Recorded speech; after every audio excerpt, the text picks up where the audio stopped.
Pila man ang kantidad aron mo qualify nga small money claims sa i-file nimo nga kaso ngadto sa korte.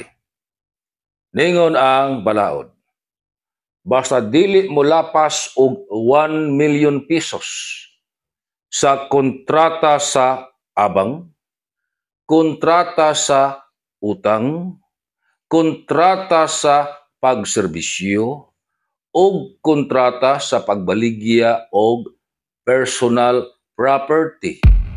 Mga butang nga madada, mga butang nga maisdog-isdog, personal property kana.